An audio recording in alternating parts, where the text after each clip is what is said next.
My mother sat me on a church bench when I was 4 years old and said, "Stay here. God will take care of you." She walked away, smiling, hand in hand with my sister and father. I couldn't even cry, I just watched them go. 20 years later, they walked into the same church and said, "We're your parents. We've come to take you home." The winter sunlight in Boston streamed through the stained glass windows of the church, casting rainbow-colored light on the floor. The Sunday service at St. Andrew's Church had ended, and the parishioners had already gone home. Only a little girl in a red coat remained, sitting on the old wooden bench. 4-year-old Emily Carter looked up at her mother with large brown eyes filled with anxiety.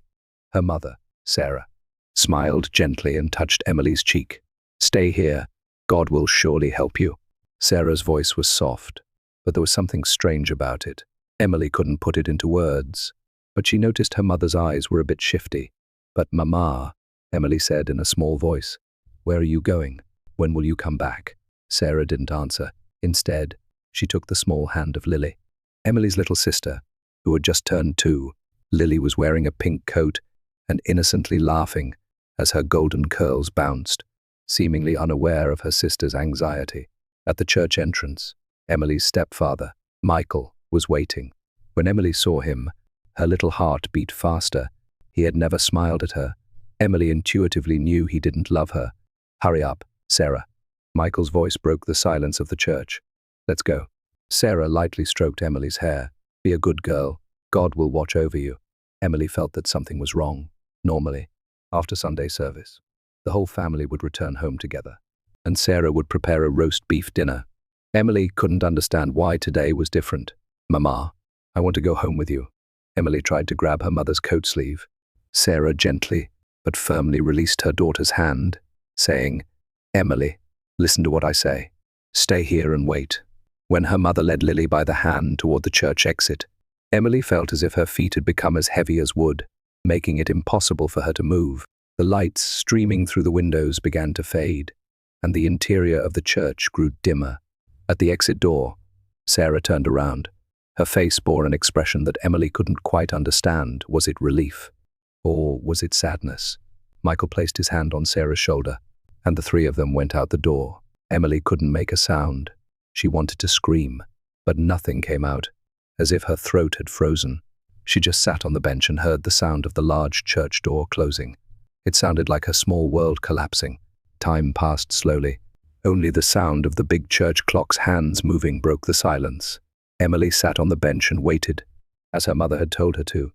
The outside light gradually began to fade. Eventually, Susan Reynolds, the church caretaker, came in. She had come to clean the floor but was surprised to find a little girl sitting alone. "Oh, my dear, why are you here?" Susan asked kindly. Emily remained silent, still staring at the door. "Mama said she'd come back," she finally said in a small voice. Susan looked around worriedly. "Where is your mama?" Mama and Papa and Lily left, but they said they'd be back soon. A look of concern crossed Susan's face. She immediately contacted Reverend James, the elderly pastor with warm eyes. He hurried over and sat next to Emily. "Hello, little miss. What's your name?" "Emily Carter," she answered softly. Reverend James smiled kindly, but worry was visible in his eyes. "Emily, didn't your mother and father tell you where they were going?" Emily shook her head. Mama said, "God will surely help you." Reverend James and Susan exchanged glances. They called the police. When the officers arrived at the church, they gently questioned Emily. They asked for her parents' names, address, and how long ago they had left. By nightfall, Emily was still sitting on the church bench. Now, a female police officer sat beside her, draping a blanket over her small shoulders. The police had gone to her home, but the Carter family had vanished. Most of the furniture remained, but clothing and personal belongings had been neatly packed away. It appeared to be a planned departure. Emily's brown eyes were moist with tears, but she didn't cry. She believed her mother's words and continued to wait, that God would help her. And indeed, God did not abandon her. That night, Reverend James took her to a small room in the church and provided her with a warm meal and a safe place. He spoke to her. "God has led you here, Emily, and we will take care of you." From that day on, Emily lived in the church. Her parents and sister never returned. This event left a deep wound in her small heart. For the first few weeks, she stood by the window every morning, waiting for her parents and sister to come for her. But as the seasons changed, the snow melted, and spring flowers began to bloom, there was no sign of the Carter family. Reverend James and his wife, Margaret, welcomed Emily into their home. They had no children of their own, and began legal proceedings to adopt this little girl. The police investigation continued, but no trace of Sarah and Michael Carter could be found. They had crossed state lines and probably changed their names. Why did they leave me behind? Emily asked herself repeatedly at night. Alone in her bed, it was something her young heart couldn't understand. But during the day, she began to find comfort in Reverend James's teachings. God never abandons us, Reverend James told her. Sometimes there are plans beyond our understanding, but the path is always filled with love. At 7, Emily began attending the local elementary school. She was smart and loved reading books. She was particularly fascinated by Bible stories and identified with characters like Moses, Joseph, and David, who overcame hardships because she herself had been abandoned. These stories resonated deeply with her. Emily's school life was ordinary. She had friends but rarely formed deep bonds. She always kept a bit of distance. She was afraid of trusting someone and being betrayed again. But at church, it was different. In Sunday school, she was lively and enthusiastically taught Bible stories to younger children. On her 12th birthday, Reverend James gave her a special Bible. "You have a special gift, Emily," he said. "Your words have the power to move people's hearts." Around that time, Emily began keeping a journal. She wrote about her thoughts and faith. Sometimes she wrote something like letters to Lily. What kind of child would Lily be now? Would she like Bible stories too? Emily became a notable presence at school. She won debate competitions and became a leader in the church youth group. People always gathered around her, listening to her words and ideas. But sometimes at night, she was haunted by nightmares. In those dreams, her mother's smiling face and the image of her family walking away from the church appeared repeatedly. "Why don't I have a family?" 16-year-old Emily asked her adoptive parents, James and Margaret, one night. Margaret embraced her. "You do have a family. It's us. And you're also a member of God's family. But my real parents," Emily said. Reverend James took her hand. "They made a mistake, but that mistake led you to us. God brings good out of bad situations." Emily was comforted by these words. She learned to accept her past and look toward the future. After high school graduation, she entered the theology department at Boston University. Her goal was clear. She wanted to work helping people who were suffering, especially abandoned children. Emily shone during her college years. She was intelligent and passionate, highly regarded by her professors. She hosted Bible study groups and volunteered at a local orphanage.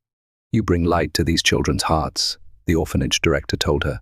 But there was always a small void in Emily's heart. Occasionally, she thought about the parents who had abandoned her. Where were they now? Was Lily doing well? Could she forgive them? When Emily was 23, her beloved adoptive father, Reverend James, suffered a stroke. He recovered, but his health was not good afterward. Emily graduated from graduate school and immediately began working as a youth pastor at St. Andrew's Church. She trained under her adoptive father, honing her preaching skills. "Your words have a special power," Reverend James told her. "It's a gift from God. Use it wisely." At 27, Emily's life reached a major turning point. Reverend James passed away peacefully. Margaret grieved but rejoiced that her husband had gone to heaven. Hundreds of people gathered at the funeral to honor his life. On the night of the funeral, Emily sat alone in the church sanctuary, on the same bench where, 23 years earlier, she had been abandoned by her mother at the age of 4. She prayed quietly. "God, what should I do?"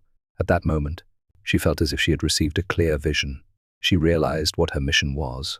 The next morning, Emily told Margaret her plan. "I'm going to start a new church. I'll call it Church of Eternal Hope. It will be a place for people who have been abandoned, for people who are hurt." Margaret supported her decision. "James would be proud of you." Emily rented a small warehouse and began her first service. At first, it was a gathering of about 20 people, but gradually, people were drawn to her passionate preaching and warm hospitality. Her message was simple: you are never alone. No matter how deep the darkness, the light of hope is always guiding you. Emily's church grew rapidly.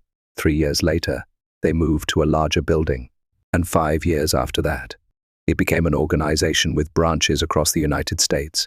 Her sermons were broadcast on television, and her book, Hope for the Abandoned, became a bestseller. At 34, Emily had become one of the most influential religious leaders in America. Though successful on the surface, Emily always had a small wound deep in her heart. She had never publicly shared her past. Her profile simply stated that she was the adopted daughter of Reverend James and Margaret Smith. She had transformed that wound into a power to heal others. Margaret watched over her success and was always supportive. "You are fulfilling a special mission," she told Emily. "The day James and I found you was part of God's plan." Emily believed this. She had overcome the pain of her past and transformed it into a power to help many people. Because she knew the pain of being abandoned, she had words that could reach the hearts of people with the same pain. The large sanctuary of the Church of Eternal Hope was always overflowing with people on Sunday mornings. This day was no exception, with more than 2,000 believers gathered, eagerly awaiting Emily Carter's sermon. On the walls of the sanctuary, the words, "Let there be light for the abandoned," were prominently displayed. That was the core of Emily's teaching and her own life philosophy. "Thank you all for joining us this morning." Emily's voice was soft, yet resonated throughout the sanctuary. She was now 34, but her face had a youthfulness and, at the same time, the deep wisdom of an old soul. Her long chestnut hair curled elegantly at her shoulders, and her deep brown eyes reflected both warmth and strength. Emily's sermons always focused on acceptance and healing, but on this day, there was a special resonance in her voice, as if something within her was being stirred. In life, there are sometimes partings we cannot understand. When loved ones leave, we ask why, but sometimes those partings bring new encounters. Emily slowly descended from the pulpit and began walking among the congregation. She always preferred to speak at the same eye level as her audience. "I tell you all, don't be trapped by the pain of the past. Overcome it and find a new light. If someone has abandoned you, perhaps God is showing you a new path." Her words resonated with many people's hearts. Some wept, some nodded, some offered prayers. Emily's sermons had a mysterious power to move people. It wasn't just eloquence, but the power of truth born from her own experience. When the sermon ended, the congregation stood and applauded. Her message had touched many hearts. The words of her adoptive father, Reverend James, came back to her. God brings good out of bad situations. Emily smiled toward Lily. Her life had traced a strange circle.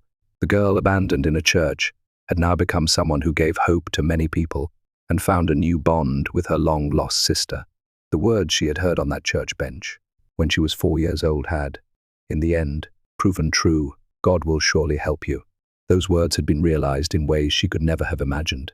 After the service ended and believers began heading home one after another, Emily exchanged words with many people, those seeking encouragement, those seeking advice, those simply wanting to express gratitude. She sincerely addressed each one. Laura Thompson, Emily's secretary, who had been a supporter since Emily started her church, approached her. "There are visitors who would like to see you." Emily smiled. "Many people come on Sundays. Who is it?" Laura showed a slightly confused expression. "They say they are special visitors, family, they say." Emily's smile froze. "Family?" "Yes. They said their names are Carter Sarah and Michael Carter, and their daughter, Lily." Emily's heart began to beat rapidly. In her mind, memories she had long sealed away suddenly resurfaced. The red coat, the church bench, her mother's last words, "God will surely help you. Where are they?" Her voice trembled. "I've shown them to the small conference room. Would you like to meet them?" Emily took a deep breath. The people who had abandoned her nearly 30 years ago were now here. Why now? Why here? Various emotions swirled within her: anger, fear, curiosity, and a strange sense of anticipation. "Yes, I'll meet them," she finally answered. The short hallway to the small conference room felt like an eternity to Emily. She walked toward the door, listening to her own heartbeat. She clearly remembered that day nearly 30 years ago, the moment when, at 4 years old, she was sat on a church bench by her mother and told, "God will surely help you." When she opened the door, 3 people were standing there, a couple in their mid-60s and a woman in her 30s. Emily's eyes first went to the older woman, Sarah, her mother.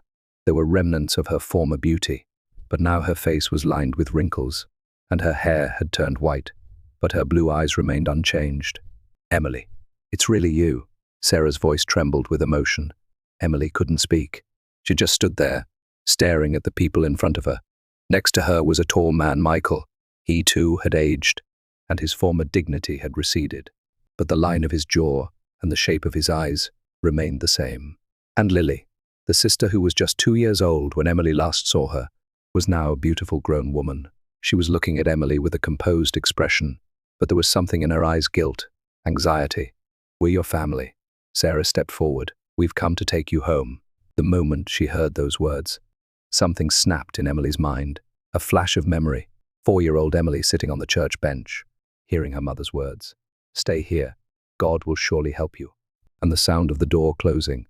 Waiting hours, days, years of waiting. "You're my mother." Emily's voice trembled.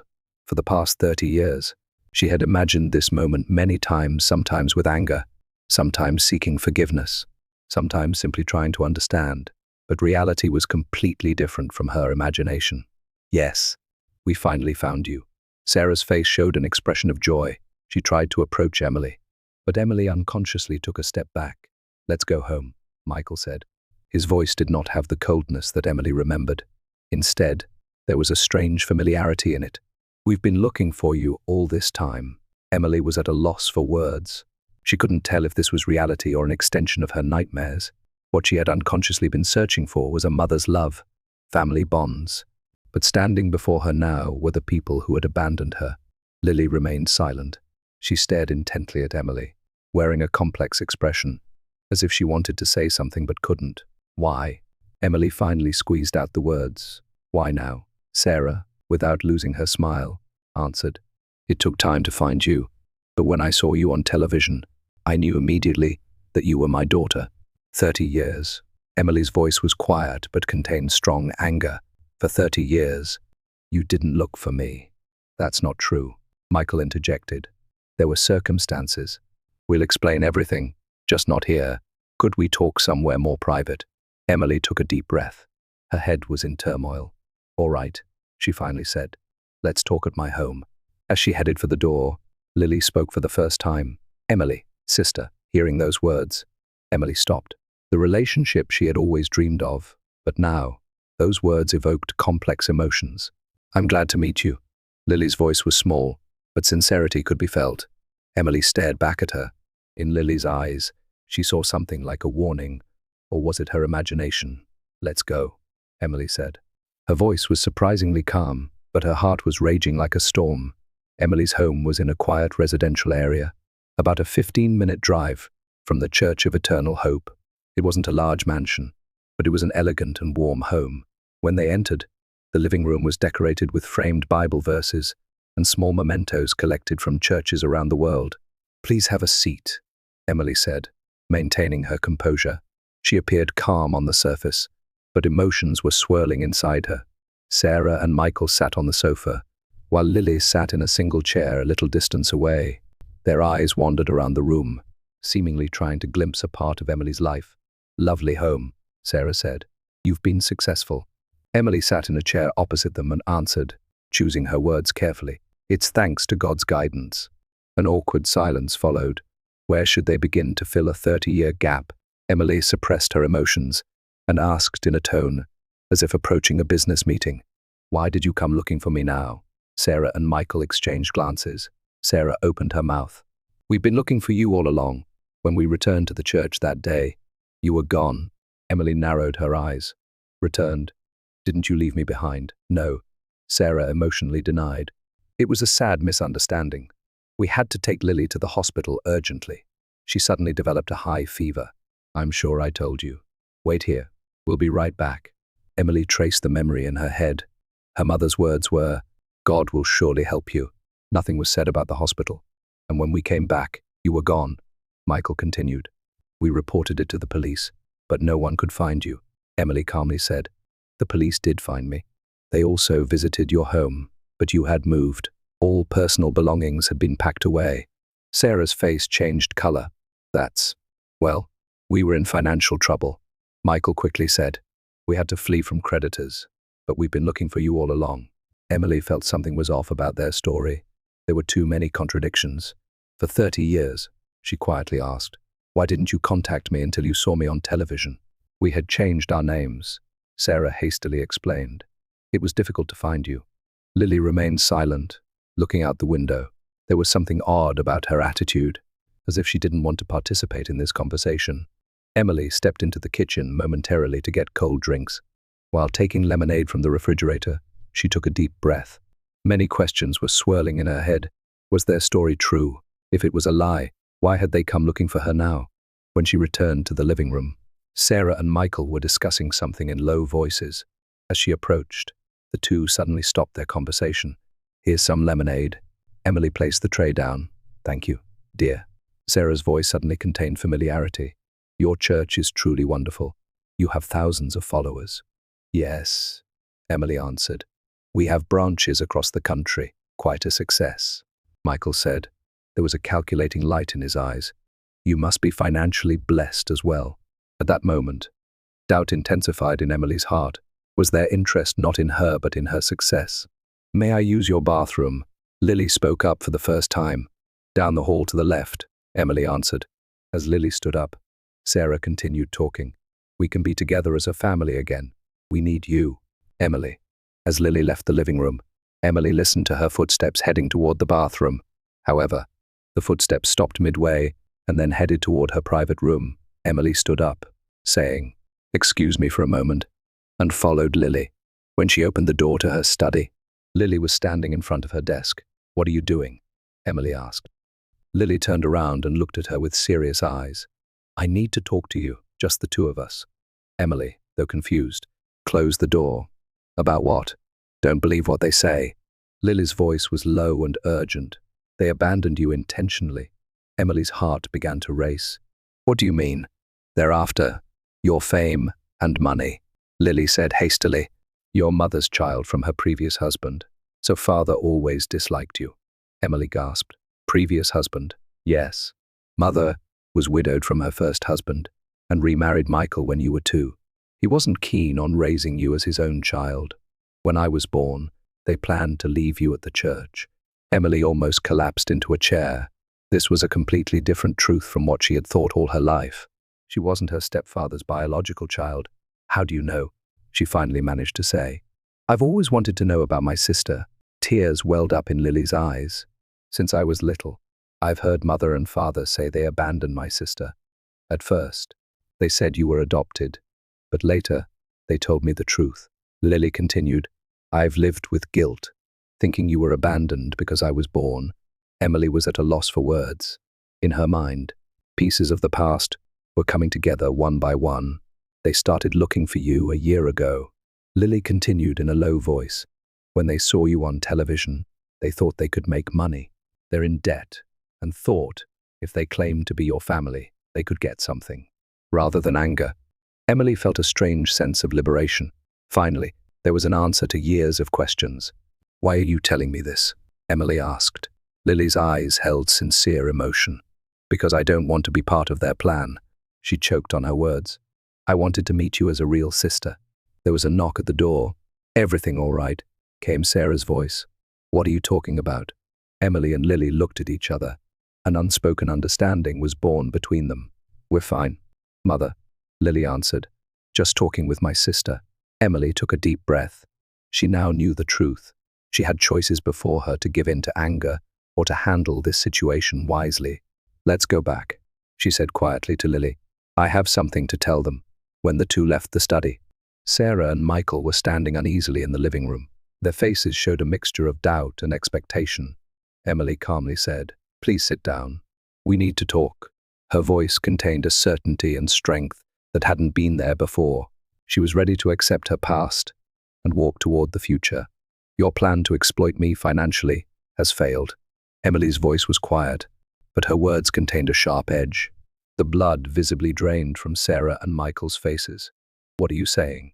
Sarah tried to feign innocence, but her eyes couldn't hide her fear. Lily told me the truth, Emily said. You abandoned me intentionally, and now you're trying to benefit from my success. Lily. Michael showed his anger. What did you say? Though trembling, Lily stood beside her sister. Let's stop the lies. I owe Emily the truth. Emily quietly said to them, I could sue you for attempted fraud, but I won't. Sarah and Michael showed surprised expressions. They had probably expected an explosion of anger or threats of legal action. Why? Michael asked suspiciously. My teaching is about forgiveness and healing, Emily answered. I must practice it myself. But this is your final warning. Don't ever appear before me again. Sarah began to cry. Emily didn't know if they were real tears or acting, but it no longer mattered. She was free from her past. Please leave. Emily pointed to the door. Sarah and Michael, without the strength to resist any further, silently stood up. Emily calmly watched them leave her home. Lily hesitated a little, then approached Emily. Should I go too? Her voice was filled with anxiety. Emily looked at her. In Lily's eyes, she saw genuine regret and hope. That's your choice. I want to build a relationship with you, Lily said, as sisters. But if you need time, I understand. Emily nodded gently. It will take time, but let's stay in touch. 3 months later, Emily began a new sermon series, What is True Family? For the first time, she publicly shared her experience being left at a church at 4 years old, being raised by Reverend James and his wife, and the roots she had recently discovered. Family is not just about blood ties, she addressed the congregation.